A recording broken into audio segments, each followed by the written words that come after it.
Hello students, मैं अंजलि पयाल स्वागत करती हूँ आपका आईसीटी वर्चुअल क्लासरूम देहरादून से। कैसे हैं आप सब लोग? उम्मीद करती हूँ आप सब लोग अच्छे होंगे और अपनी लाइफ में बहुत बेहतर कुछ कर रहे होंगे। आज हम बात कर रहे हैं क्लास 6 के साइंस की, और साइंस में जैसा कि हम चैप्टर 6 अपना पढ़ रहे थे, जो कि क्या था, चेंजेस अराउंड अस, यानी कि हमारे चारों ओर के परिवर्तन। ठीक है, तो बच्चों परिवर्तन को बहुत अच्छे से हम लोगों ने समझ लिया था। परिवर्तन क्या था? जो भी हमारे आसपास बदलाव हो रहा है, वो बदलाव सजीवों में, निर्जीवों में, आपके किसी में भी हो सकता है, किसी की भी स्थिति में हो सकता है, उसके आकार में हो सकता है, उसके रंग में हो सकता है, उसकी अवस्था में हो सकता है, आकृति में हो सकता है। तो जो भी बदलाव है वो परिवर्तन कहलाएगा। ओके, तो परिवर्तन को हमने दो तरह से देखा था कि कोई परिवर्तन क्या होता है आपका कि उल्टा चलता है, यानी रिवर्स चलता है, तो उसको क्या कहा जाएगा? उत्क्रमणीय परिवर्तन, यानी कि रिवर्सिबल रिएक्शन, आपका चेंज कहा जाएगा। ओके, और वहीं पर अगर आपका जो परिवर्तन हो रहा है वो एक ही डायरेक्शन में चलेगा या फिर उसको उल्टा नहीं किया जा सकता, रिवर्स नहीं किया जा सकता, तो उसको इररिवर्सिबल चेंज यानी कि अनुत्क्रमणीय परिवर्तन कहा जाएगा। ओके, और यहीं पर उत्क्रमणीय और अनुत्क्रमणीय परिवर्तन पढ़ने के बाद हमने देखा था कि कुछ तो ऐसे परिवर्तन होते हैं जो कि बहुत अलग होते हैं और उनके लिए एक स्पेशल टर्म यूज की जाती है। ठीक है, तो उसमें हमने क्या क्या देखा था? प्रसार यानी कि एक्सपेंशन। जब किसी वस्तु को गर्म किया जाता है तो उसमें हमें फैलाव देखने को मिलता है। फैलाव यानी उसका जो यूजुअल साइज है उससे बड़ा साइज हो जाता है गर्म करने से। जैसे कि हमने क्या कहा कि लोहे की किसी ब्लेड को गर्म किया जाता है और उसमें अगर कोई होल है तो उस होल में क्या होगा? वो होल बड़ा हो जाएगा। तो यानी वहां पर क्या देखने को मिला? प्रसार देखने को मिला। तो प्रसार क्या है? एक प्रकार का परिवर्तन है जो गर्म करने से किसी भी वस्तु का या धातु की बात आप कर रहे हैं तो उसके साइज में बढ़ोतरी करती है, उसका साइज बड़ा कर देती है। ओके, एक्सपेंशन के ठीक विपरीत हमने एक टर्म पढ़ी, कॉन्ट्रैक्शन, यानी कि जिस वस्तु में अब प्रसार के कारण फैलाव देखने को मिल रहा है, अगर उसी वस्तु को पुनः ठंडा किया जाता है तो वो सिकुड़ जाती है या उसका आकार छोटा हो जाता है, तो इसको कॉन्ट्रैक्शन यानी कि संकुचन कहा जाता है। ओके, तो संकुचन आपका क्या हो गया? जब वस्तु का तापमान कम किया गया या उसको ठंडा किया गया तो उसका आकार कैसा हो गया? छोटा हो गया। ठीक है, संकुचन और प्रसार को पढ़ने के बाद तीसरी टर्म हमारी आई थी वाष्पन। वाष्पन यानी इवेपोरेशन या वाष्पीकरण जिसको कहा जाता है। ओके, तो वाष्पन क्या होता है? जब हम पानी को गर्म करते हैं, ऊष्मा उसको देते हैं, तो ऊष्मा देने के बाद पानी क्या होने लगता है?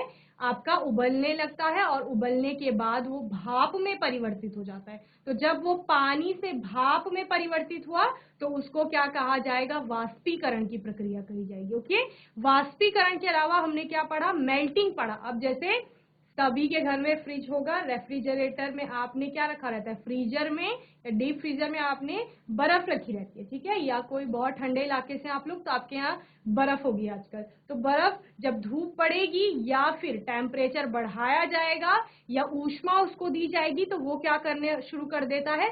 पिघलना शुरू कर देता है। तो जो पिघलने की प्रक्रिया है उसको मेल्टिंग यानी कि गलन कहा जाता है। तो मेल्टिंग क्या हो गया कि जब ठोस को तापमान बढ़ाया गया या ऊष्मा दी गई, गर्म करने से उसने क्या किया? ठोस द्रव में परिवर्तित हो गया। बर्फ किस में परिवर्तित हो गई? पानी में। तो ये क्या था? ये मेल्टिंग था, यानी गलन की प्रक्रिया थी। इसके अलावा हमने कौन कौन सी प्रक्रियाएं देखी कि द्रव से भाप बनी जिसको हमने वाष्पन कहा, और वापिस हो सकता है कि जो भाप है वो पानी में परिवर्तित हो जाए तो उसको क्या कहा गया? कंडेंसेशन कहा गया। ओके, और क्या हो सकता है? जो पानी है वो जम जाएगा तो उसको फ्रीजिंग कहा गया। और क्या हुआ? आपका सब्लिमेशन, जब बर्फ डायरेक्ट भाप में परिवर्तित हो गई, यानी कि कोई भी वस्तु है वो ठोस अवस्था में है और उसका तापमान बढ़ाया जाता है, और तापमान बढ़ाए जाने पर वो सीधा किसमें? गैसीय अवस्था में अगर परिवर्तित हो जाती है तो उसको सब्लिमेशन कहा जाएगा। ओके, तो इतनी सारी टर्म्स हमने यहाँ पर पढ़ी थी, और इन टर्म्स को पढ़ने के बाद हमने क्या कहा था कि जो भी जो भी आपका क्या है परिवर्तन हो रहे हैं उनको हम मेनली दो कैटेगरी में डिवाइड करेंगे, दो क्लासेस में देखेंगे। तो वो क्या क्या थे, एक था आपका फिजिकल चेंज और दूसरा था आपका केमिकल चेंज, यानी कि भौतिक परिवर्तन और रासायनिक परिवर्तन। ओके, तो भौतिक परिवर्तन, जब भौतिक गुणों में परिवर्तन लाया जाएगा तो उसको भौतिक परिवर्तन कहेंगे, और जब रासायनिक गुणों में परिवर्तन लाया जाएगा उसको क्या कहा जाएगा, आपका रासायनिक परिवर्तन कहा जाएगा।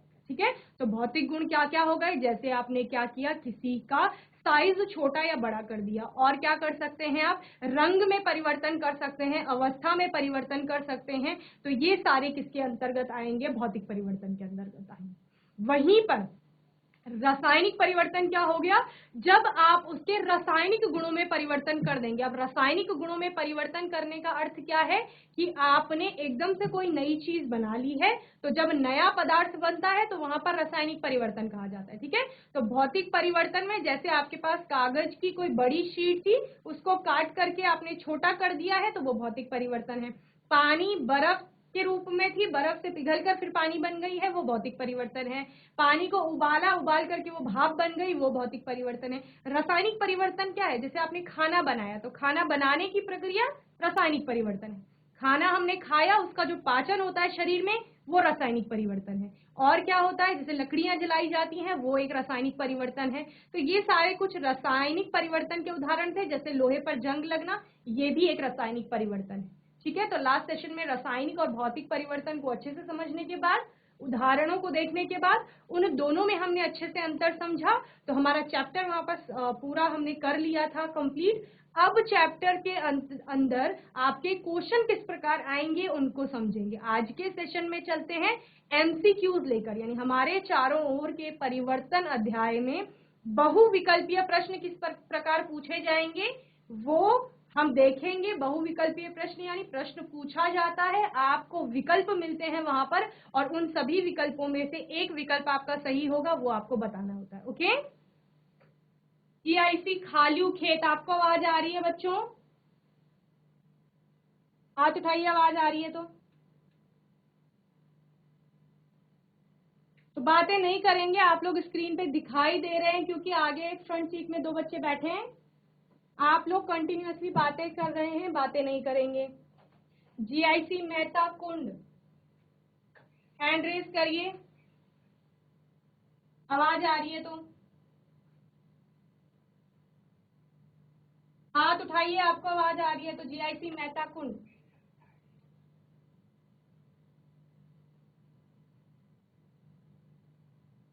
जीआईसी खालू खेत, डिसिप्लिन के साथ बैठेंगे क्लास में और नोट करेंगे जो जो क्वेश्चन कराए जा रहे हैं। ओके, तो फर्स्ट क्वेश्चन क्या है, चूज अ करेक्ट ऑप्शन, क्योंकि ये क्या है, एमसीक्यू है आपका, यानी कि बहुविकल्पीय प्रश्न। तो आपको क्या बताना है, आपको करेक्ट ऑप्शन यानी कि सही विकल्प कौन सा है वो चुनना है। ठीक है, क्वेश्चन है what are the changes that can be reversed, ऐसे परिवर्तन बताने हैं, व्हाट आर द चेंजेस, उस परिवर्तन को क्या कहेंगे, दैट कैन बी रिवर्स, जो कि उल्टा हो सकता है। ठीक है,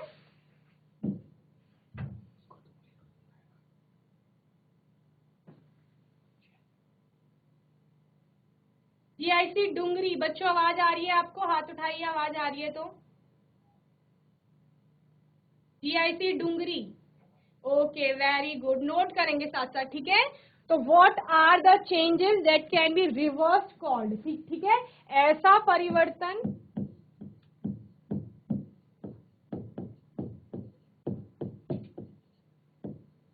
जिसे उत्क्रमित किया जा सकता है, या आप क्या कहेंगे उल्टा किया जा सकता है। ऐसा परिवर्तन जिसे उत्क्रमित किया जा सकता है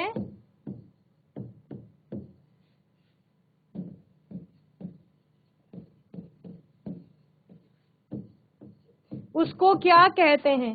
तो बच्चों हमने क्या किया था, हमने बहुत सारी एक्टिविटीज की थी। हमने क्या किया, हमने एक बैलून लिया था, उसमें एयर ब्लो करी थी, यानी गुब्बारा फुलाया था, और फिर फूले हुए गुब्बारे से वापस हवा को क्या कर लिया था, निकाल लिया था। तो हमने क्या दिया था, देखा गुब्बारे को फुलाने के बाद उसके आकार में परिवर्तन हुआ, साइज में परिवर्तन हुआ, फिर क्या हुआ, जब उससे हवा निकाल ली गई तो उसका साइज पहले जैसा हो गया। यानी ए स्थिति थी कोई जब हमारे पास नॉर्मल बलून था, फिर हमने उसमें हवा ब्लो की तो बी स्थिति में गुब्बारा आ गया, यानी वो फूल गया। पहले वो नॉर्मल स्थिति में था, बाद में वो फूल गया है, ठीक है।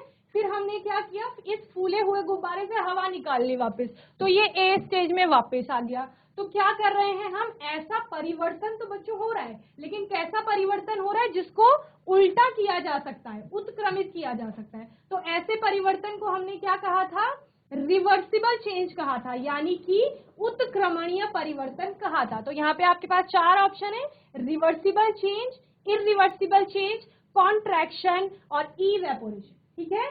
जब हम रिवर्सिबल चेंज की बात कर रहे हैं तो ये रिवर्सिबल चेंज का ही एग्जांपल है। और आपने यहाँ पर क्या किया, आपने कहा कि हमारे पास बर्फ थी मैम, हमने बर्फ को पिघला लिया, हमें पानी प्राप्त हो गया, लेकिन हम उस पानी को अगर दोबारा कम तापमान पर ले जाते हैं या फ्रीजर पे रखते हैं तो वो दोबारा से बर्फ बन जाती है। तो इसमें भी क्या हुआ, हम ए से बी गए, बर्फ से हमने पानी बनाया, पानी से हमने वापस बर्फ बना ली। तो ये रिवर्स हो रही है, उल्टी हो रही है अभिक्रिया, यानी ए स्टेज से बी में जा रहे हैं और बी से वापस ए में आ रहे हैं, ठीक है। जबकि इरिवर्सिबल चेंज में क्या हो रहा है, हमने लकड़ियां जला ली, लकड़ियां जलने के बाद राख प्राप्त हुई और साथ में कुछ गैसेस भी बन गई, लेकिन उस राख से हम वापस लकड़ी नहीं बना सकते, ठीक है।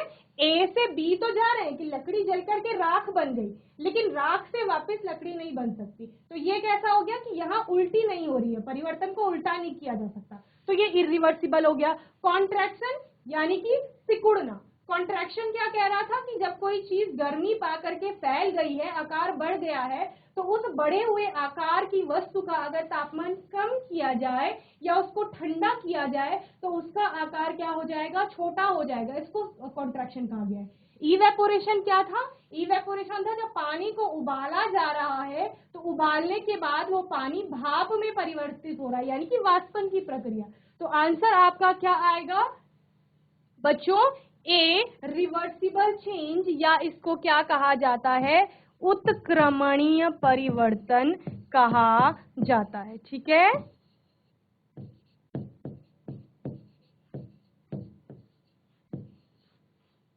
तो उत्क्रमणीय परिवर्तन यानी कि जब हम ए स्थिति से बी पर आए और बी से वापस हम ए पर चले गए, ठीक है। हमने बैलून खरीदा, उसको फुलाया, उससे हवा बाहर रिलीज करी, हमें दोबारा पुनः वो सिकुड़ा हुआ गुब्बारा प्राप्त हो गया, तो ये कैसा है, उत्क्रमणीय परिवर्तन है, ओके। इसके अलावा जैसे पानी को अलग अलग अवस्थाओं में देखा जाता है तो वो भी उत्क्रमणीय परिवर्तन के उदाहरण है, ओके। चलिए जल्दी से नोट करेंगे।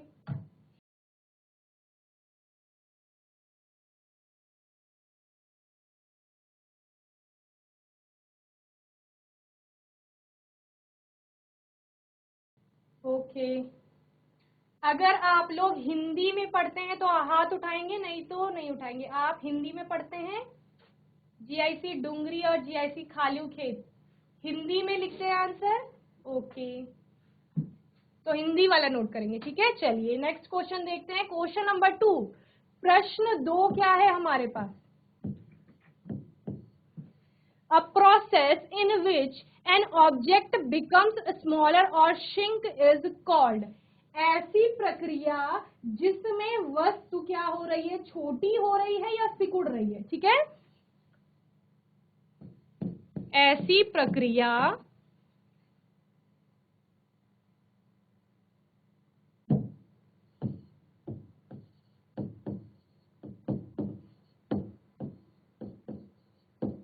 जिसमें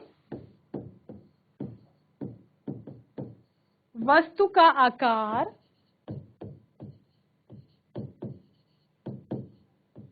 छोटा होता है या आप क्या लिख सकते हैं, वस्तु जिसमें सिकुड़ जाती है, ठीक है, उसको क्या कहा जाता है। तो बच्चों जब हम अन्य प्रक्रम पढ़ रहे थे तो वहां पर हमने किसकी बात की कि वस्तु में एक्सपेंशन और कॉन्ट्रैक्शन दो चीजें होती हैं, ठीक है। किसकी बात की थी, कॉन्ट्रैक्शन की बात की थी और एक्सपेंशन की बात की थी।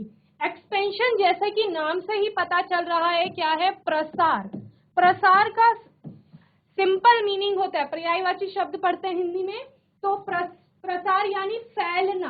और जब चीज फैलेगी कोई चीज तो उसका मतलब क्या है कि उसका आकार बढ़ेगा। और यहाँ पर क्या कहा जा रहा है, आकार का छोटा होना। और कॉन्ट्रैक्शन का सिंपल मीनिंग ही होता है सिकुड़ना। तो जब वस्तु सिकुड़ेगी तो सिकुड़ने का अर्थ क्या होता है कि जब वस्तु बड़ी थी और सिकुड़ गई तो छोटी हो जाएगी। तो यही हमें पूछा जा रहा है कि कोई भी वस्तु है जब उसका आकार छोटा हो रहा है या फिर वो सिकुड़ रही है तो ऐसी प्रक्रिया को क्या कहा जाता है। ठीक है, तो उस प्रक्रिया को क्या कहा जाएगा, कॉन्ट्रैक्शन ही कहा जाएगा। केमिकल चेंज और इरिवर्सिबल चेंज की बात नहीं की गई है यहाँ पे, यहाँ पर प्रक्रिया पूछी गई है। ओके, तो आपका आंसर क्या हो जाएगा, सी, कॉन्ट्रैक्शन या सिकुड़ना और संकुचन इसे कहा जाता है। ठीक है, संकुचन का अर्थ होता है सिकुड़ना या आकार का छोटा होना। ओके, चलिए नोट करिए। जीआईसी खालू खेत नोट कर रहे हैं ना, पीछे के दो बॉयज, एक ही नोटबुक है दोनों के पास।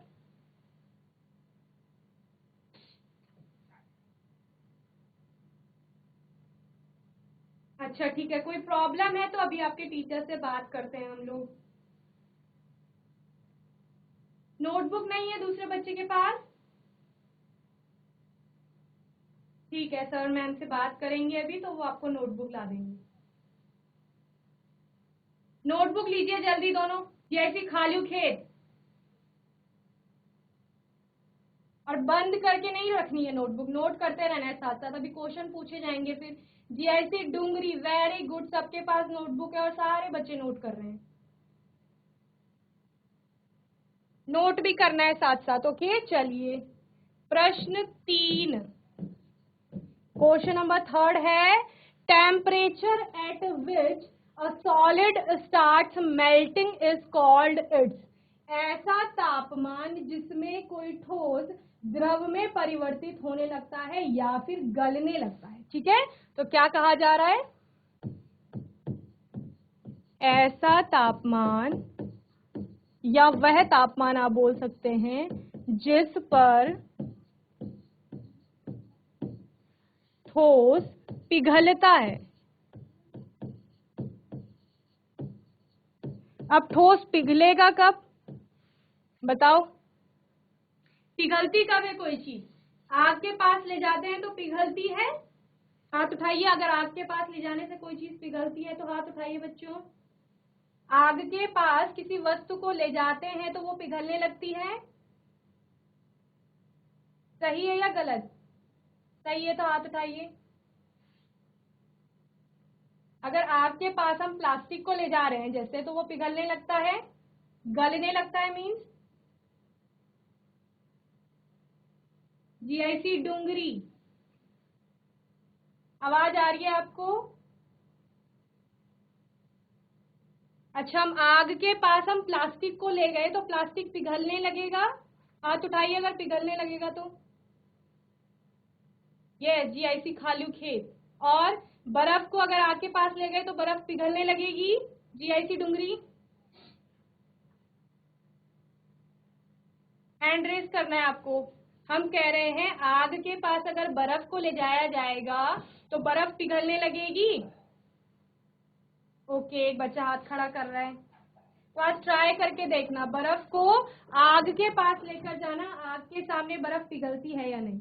तो जीआईसी खालू खेत, वेरी गुड। तो बर्फ हमारी क्या करने लगती है, पिघलने लगती है। और प्लास्टिक की बात कर रहे हैं तो वो भी पिघलने लगता है। तो क्यों पिघलने लगे, जब हम ठोस की बात कर रहे हैं, यानी जो हमारा प्लास्टिक था और बर्फ थी वो ठोस अवस्था में थी। ठीक है, पदार्थ कैसा था, सॉलिड था, टाइट है ना एकदम। बर्फ, प्लास्टिक की बात कर रहे हैं वो भी टाइट है, ये प्लास्टिक है, ये टाइट है एकदम, इसका अपना एक आकार आयतन निश्चित है, तो इसको हम सॉलिड यानी कि ठोस कह रहे हैं। उसको हम आग के पास ले जा रहे हैं, इस पेन को सपोज, आग का मतलब क्या है, ऊष्मा दी जा रही है। ऊष्मा का मतलब तापमान बढ़ाया जाता है, तापमान बढ़ता है ना। हमें आजकल ठंड लग रही है तो हम आग के पास बैठ रहे हैं, हीटर के पास बैठ रहे हैं, क्यों, क्योंकि वहां पर तापमान ज्यादा है। तापमान का मतलब गर्मी ज्यादा है वहां पर। ठीक है, जब हमें फीवर होता है तो हमारे शरीर का तापमान बढ़ जाता है, बुखार आने पर गर्म हो जाता है शरीर। नॉर्मली ऐसा नहीं रहता है, नॉर्मल टेम्परेचर हमारा कुछ और रहता है, फीवर के टाइम पर हमारा तापमान बढ़ जाता है, तभी डॉक्टर क्या करता है, थर्मोमीटर से हमारा तापमान चेक करता है, तो बोलता है आपको इतने डिग्री का फीवर है, यानी कि आपकी बॉडी का जो टेम्परेचर है वो बढ़ चुका है। तो ठोस का तापमान बढ़ाया जाता है, आग के संपर्क में ले जा रहे हैं, तापमान बढ़ा रहे हैं, ठीक है। तापमान बढ़ गया, वो द्रव में परिवर्तित हो गया। जब हम प्लास्टिक की बात कर रहे हैं तो वो प्लास्टिक पिघलने लगता है, पिघलने का मतलब है वो द्रव अवस्था में चला गया। या फिर जब आप किसकी बात कर रहे हैं, आप जब बर्फ की बात कर रहे हैं, बर्फ को आग के पास ले जाएंगे तो वो क्या हो जाता है, वो पिघलने लगेगा। या बर्फ को आप नॉर्मल, अगर आपके यहाँ का टेम्परेचर है वहां पर भी रखते हैं तो वो पिघलने लगेगी, तापमान जैसे ही बढ़ेगा वो पिघलने लगेगा। तो पूछा जा रहा है कि जिस तापमान पर, उस तापमान की बात कर रहे हैं जहां पर आपका ठोस द्रव में परिवर्तित हो रहा है या पिघल रहा है। तो क्योंकि मेल्ट हो रहा है तो उस पॉइंट को या उस तापमान को मेल्टिंग पॉइंट कहा जाता है। क्या पॉइंट कहा जाता है, मेल्टिंग पॉइंट। ओके, और आपका आंसर है ए, मेल्टिंग पॉइंट, यानी गलनांक। गलनांक, गलन का अंक, ठीक है। क्या कहा जाएगा, गलनांक। गलनांक को कैसे याद रखेंगे बच्चों, गलने का मतलब क्या होता है कि ठोस कोई द्रव में परिवर्तित हो रही है, ठीक है। गलनांक यानी ठोस द्रव में परिवर्तित हो रही है। और जब गलनांक की बात कर रहे हैं तो उस पर्टिकुलर पॉइंट की बात कर रहे हैं, उस तापमान की बात कर रहे हैं जिस पर ठोस द्रव में परिवर्तित होना शुरू हुई। जैसे कि बर्फ के लिए कोई ना कोई तापमान ऐसा होगा फिक्स जहां पर वो पिघलना शुरू करेगी, ठीक है। आप बर्फ को रख दीजिए और साथ साथ थर्मोमीटर लगा दीजिए, तो थर्मोमीटर क्या करेगा, आपका टेम्परेचर बढ़ाएगा। तापमान मापता है ना, तापमापी जिसे आप कहते हैं थर्मोमीटर को, तो वो तापमान बताएगा कि किस तापमान पे आपकी बर्फ ने पिघलना शुरू किया, ठीक है। तो चूंकि उसने जिस तापमान पर, जिस बिंदु पर, जिस पॉइंट पर उस बर्फ ने यानी ठोस ने पिघलना शुरू किया, उस पॉइंट को क्या कहा जाता है, चूंकि वो मेल्ट हो रहा है तो मेल्टिंग पॉइंट, यानी कि गल रहा है तो गलनांक उसे कहा जाएगा, ठीक है। तो ठोस जिस तापमान पर द्रव में परिवर्तित होता है उसको गलनांक कहा जाता है, ठीक है। समझ आ गया सभी बच्चों को, हाथ उठाइए समझ आ गया तो। Okay, very good. और इसमें क्या क्या है, 3 ऑप्शन और लिखे हैं इसमें, बॉइलिंग पॉइंट, फ्रीजिंग पॉइंट और स्लो चेंज, ठीक है। तो बॉइलिंग पॉइंट क्या होगा, अब जैसे कि हमने बोला मेल्टिंग पॉइंट, गलनांक क्या है, जब ठोस गल करके द्रव में परिवर्तित हो रहा है, ठीक है। वैसे बॉइलिंग पॉइंट क्या हुआ, पानी जब उबल रहा है तो भाप में परिवर्तित हो रहा है, यानी द्रव से गैसियस स्टेट में जब कोई पदार्थ जाएगा तो वो पर्टिकुलर पॉइंट होगा, कोई एक फिक्स तापमान या टेम्परेचर होगा, ठीक है। उसी टेम्परेचर को क्या कहा जाएगा, बॉइलिंग पॉइंट कहा जाएगा। और बात करेंगे फ्रीजिंग पॉइंट की, जो जिस तापमान में आपका पानी बर्फ के रूप में बदलेगा, जमने लगेगा, ठीक है, तो उसको उसका फ्रीजिंग पॉइंट यानी कि हिमांक कहा जाएगा। और बॉइलिंग को कहते हैं क्वथनांक। ओके, चलिए नोट करिए जल्दी से, फिर प्रश्न 4 पर आएंगे। नोट करिए जल्दी से, जैसी खालियो खेत, जैसी डूंगरी। चलिए क्वेश्चन नंबर 4, प्रश्न 4 है आपका, the change in which chemical properties of a substance change is called. A change in which, ऐसा परिवर्तन जिसमें पदार्थ के रासायनिक गुण परिवर्तित हो जाए, ठीक है। क्या कहा जा रहा है, ऐसा परिवर्तन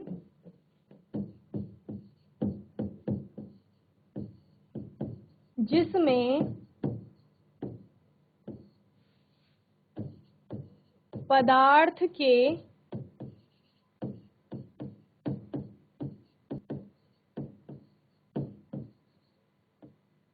रासायनिक गुण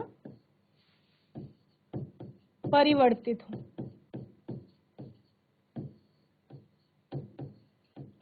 तो बच्चों जैसे यहाँ पर बात की गई है कि रासायनिक गुण में परिवर्तन आ रहा है, तो रासायनिक गुण में परिवर्तन किसके कारण आएगा, रासायनिक परिवर्तन के कारण आएगा। भौतिक गुणों में परिवर्तन आ रहा है तो भौतिक परिवर्तन के कारण आ रहा है, ठीक है। तो यहाँ पर केमिकल प्रॉपर्टीज चेंज हो रही है, तो किस वजह से, क्योंकि केमिकल चेंज वहां पर हो रहा है। ओके, तो ये तो बहुत सिंपल है।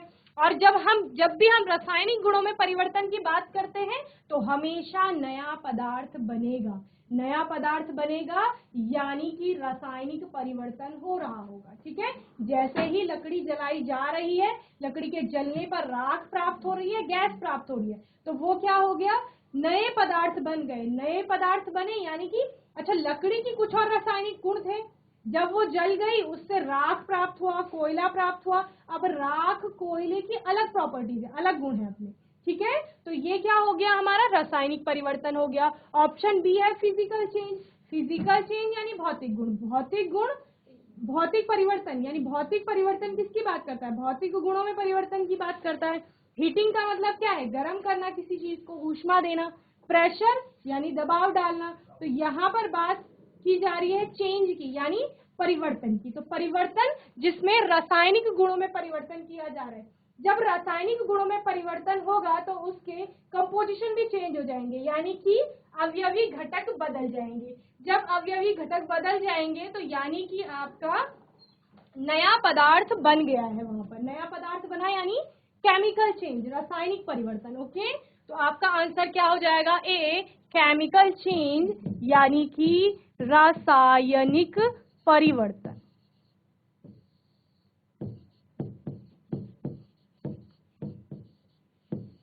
ओके, तो बच्चों परिवर्तन दो प्रकार से पढ़े, भौतिक और रासायनिक। और जब पदार्थ के रासायनिक गुणों में परिवर्तन होगा तो यानी कि रासायनिक परिवर्तन। ओके, चलिए जल्दी से नोट करिए।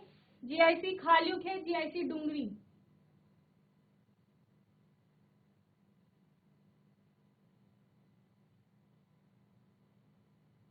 नोट करेंगे जल्दी। चलिए नेक्स्ट क्वेश्चन है आपका, question number 5, which is a way to make change happen. ठीक है, which is a way to make change happen यानी कि इनमें से कौन सा वे है या तरीका है जिससे चेंज हो सकता है, जिसके द्वारा चेंज यानी कि परिवर्तन लाया जा सकता है। ठीक है, तो किस विधि से या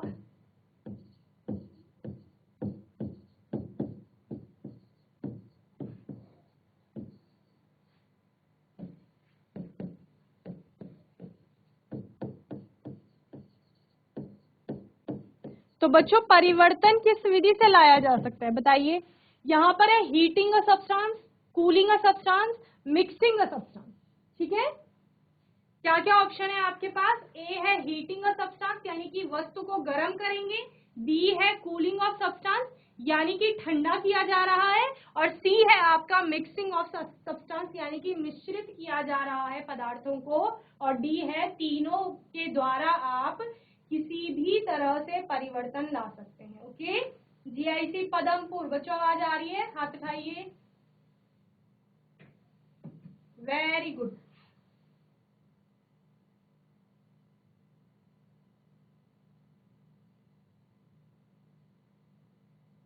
ओके, तो प्रश्न क्या है, किस विधि से परिवर्तन लाया जा सकता है।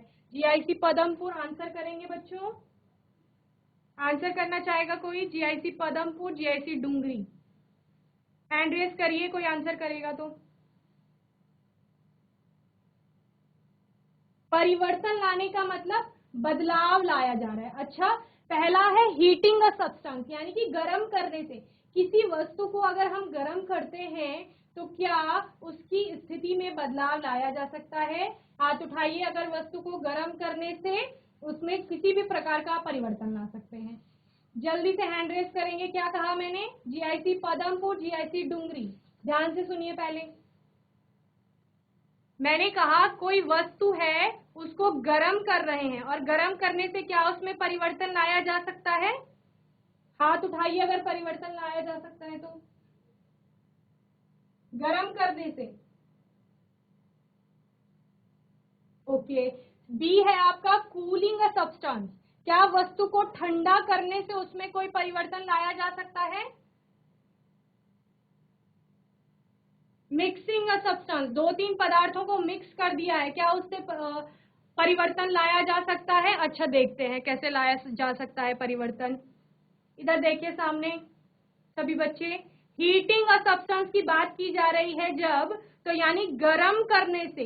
हम कह रहे हैं कि हमने क्या किया, जैसे ये पेन था हमारे पास, इसको हमने गर्म कर दिया। अब गर्म करके अगर ये प्लास्टिक का है या किसी भी अन्य चीज से बना हुआ है, तो ये क्या होगा, ये अपने आकार में किसी न किसी प्रकार का परिवर्तन लाएगा। ठीक है, तो बदलाव आ गया, आकार में बदल गया आकार, तो क्या हो गया, परिवर्तन आ गया। जब हमने क्या कहा कि हमने बर्फ को गर्म किया, तो बर्फ को गर्म करने से क्या हो गया, वो पानी में बदल गया, तो बदलाव वहां पर भी आया। और हमने क्या किया, पानी बन गया, उस पानी को उबाला, उबालने पर वो भाप बन गई, तो वो क्या था, बदलाव ही तो था, चेंज आया ना, परिवर्तन। तो गर्म करने से हमारा चेंज आया। अब कूलिंग से किस प्रकार, जब हमने कहा कि हमने पानी को बहुत ठंडा कर लिया, ज्यादा ठंडा हो गया पानी, अब क्या होगा, धीरे धीरे वो जमना शुरू करेगा, तो उसमें बदलाव आया। ठीक है, उसी प्रकार आपने क्या किया, जब आपने भाप को ठंडा किया, वाष्प थी आपके पास, उसको ठंडा कर दिया, तो ठंडा करके वापस वो पानी में बदल गया, तो वो भी बदलाव था। तो यानी कूल करने से भी सब्सटेंस में किसी ना किसी प्रकार का परिवर्तन आता है। यहीं पर आपने एक्सपेंशन और कॉन्ट्रैक्शन को भी समझा था कि जब वस्तुओं को गर्म किया जा रहा था, तो वहां पर क्या हो रहा था, उनमें फैलाव देखने को मिल रहा था, और ठंडा करने पर वो सिकुड़ रहे थे। मिक्सिंग अ सब्सटेंस, जैसे कि खाना बनाते हैं, तो खाना बनाने में बहुत सारे इंग्रेडिएंट्स को मिक्स कर देते हैं, बहुत अलग अलग चीजें रहती हैं, उनको मिला लेते हैं, मिला करके एक अच्छी सी डिश बना लेते हैं, तो वो भी क्या है, परिवर्तन ही तो है। तो परिवर्तन आया, तो यानी कि इसका ऑप्शन क्या होगा, ऑल ऑफ दीज, यानी कि गर्म करने से, ठंडा करने से, मिक्स करने से, मिश्रित करने से, और इसके अलावा दबाव डालने से, यानी कि किसी को प्रेशराइज करेंगे तो परिवर्तन लाया जा सकता है। ठीक है, उसके अलावा क्या किया जा सकता है, दबाव हटाने से, तापमान बढ़ाने से, कम करने से, वो हमने यहाँ पर देख लिया है। ठीक है, दबाव डालने से और दबाव को हटाने से या कम करने से भी परिवर्तन लाया जा सकता है। ठीक है, तो इसका ऑप्शन क्या हो जाएगा, डी, ऑल ऑफ दीज, यानी कि ये सभी। और ये सभी में आपका क्या क्या आएंगे, गरम करने से और ठंडा करने से और मिश्रित करने से, किनको, पदार्थों को। ठीक है, मिश्रित करने से, इसके अलावा दाब कम या अधिक करने से। ठीक है,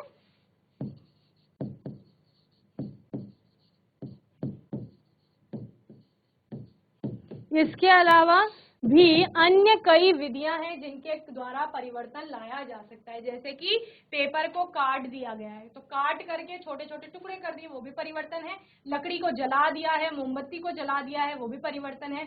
डाइजेशन की बात कर रहे हैं, पाचन, वो भी क्या ला रहा है, परिवर्तन ला रहा है। तो इस प्रकार से परिवर्तन किसी भी माध्यम से लाया जा सकता है, यानी बदलाव लाया जा सकता है स्थिति में। ओके, चलिए नोट कर रहे हैं बच्चों, जीआईसी पदमपुर और जीआईसी डुगरी, नोट कर रहे हैं, हाथ उठाइए। ओके, वेरी गुड, जल्दी नोट करेंगे।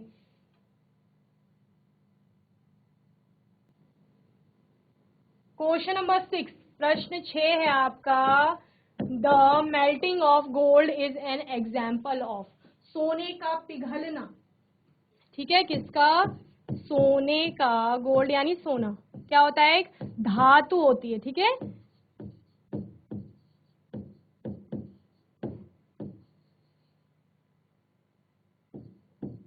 एक उदाहरण है, किसका उदाहरण है। अब यहाँ पर ऑप्शन है आपके पास, केमिकल चेंज का यानी कि रासायनिक परिवर्तन का, फिजिकल चेंज का यानी भौतिक परिवर्तन का, केमिकल इलेक्ट्रिकल ऐसा कोई टर्म नहीं होता है, फिजिकल मैग्नेटिकल ऐसा भी कोई टर्म नहीं देखा जाता है। ठीक है, तो यहाँ पर दो ऑप्शन रह जाते हैं क्योंकि चेंज हो रहा है यहाँ पर। तो क्या, सोने को हम, जैसे आप देखते हैं गोल्ड स्मिथ, सुनार जो होता है वो सोने को पिघलाता है, पिघला करके वो क्या करता है, सोने का कुछ भी बना देता है, जो भी उसको बनाना होता है, कॉइन बनाना होगा, कोई रिंग बनानी होगी, या फिर नेकलेस बनाना होगा, कुछ भी बना सकता है। ठीक है, तो उसने सोने का एक ब्लॉक था, उसको क्या किया, पिघलाया, सोने की ईंट थी कोई सपोज, या टुकड़ा था, उसको क्या किया, पिघलाया, ज्यादा तापमान दिया, पिघल गया सोना, ठीक है, द्रव अवस्था में आ गया। पिघलते वक्त कोई तो मेल्टिंग पॉइंट रहा होगा, याद है आपको मेल्टिंग पॉइंट की बात की थी, यानी कोई ऐसा फिक्स तापमान रहा होगा जिससे उससे पिघलना शुरू कर दिया। मेल्टिंग हो रहा है, उसके बाद क्या होगा, आपको द्रव अवस्था में सोना ही प्राप्त हुआ, ठीक है, अवस्था में परिवर्तन देखा गया है, तो वो जो लिक्विड है वो भी सोना ही है। अब उसको आप दोबारा ठंडा करोगे लिक्विड को, जब हम कह रहे हैं कि उसको फिर वो सांचे में डालकर कोई भी चीज बना सकता है, कोई भी ज्वेलरी बना सकता है, तो वो क्या कर रहा है, सोने की ही ज्वेलरी बना रहा है। तो सोने से सोना ही प्राप्त हुआ है, यानी कि कोई भी केमिकल जो उसकी प्रॉपर्टीज थी उनमें चेंज नहीं आया है, सिर्फ फिजिकल प्रॉपर्टी में चेंज देखने को मिला। जहां पर सोना ठोस था और ठोस सोने को क्या किया गया बच्चों, उसको गर्म किया गया और गर्म करने पर द्रव सोने के रूप में उसे परिवर्तित किया गया, यानी कि लिक्विड स्टेट में उसको लाया गया। तो क्या हुआ, यहाँ पर अवस्था में परिवर्तन हुआ, अवस्था में परिवर्तन यानी कि भौतिक परिवर्तन, तो भौतिक परिवर्तन यहाँ पर आपको देखने को मिलेगा। तो इसका आंसर क्या हो जाएगा आपका, बी, फिजिकल चेंज यानी कि भौतिक परिवर्तन।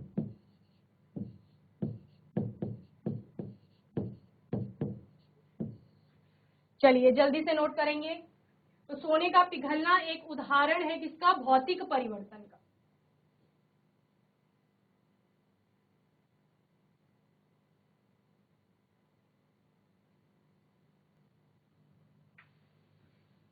तो बच्चों होपफुली आज का सेशन आपको अच्छे से समझ में आया होगा।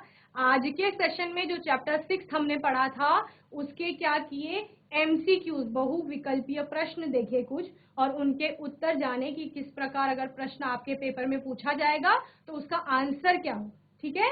आने वाले सेशन में कुछ और बहुविकल्पीय प्रश्नों के साथ आएंगे, और तब तक आपको इन प्रश्नों को, अपने पूरे चैप्टर को, अपनी पढ़ाई को अच्छे से करते रहना है। और कोई क्वेश्चन होगा, डाउट होगा तो आने वाले सेशन में आप लोग पूछ लेंगे। तब तक के लिए आईसीटी वर्चुअल क्लास से जुड़ने के लिए धन्यवाद।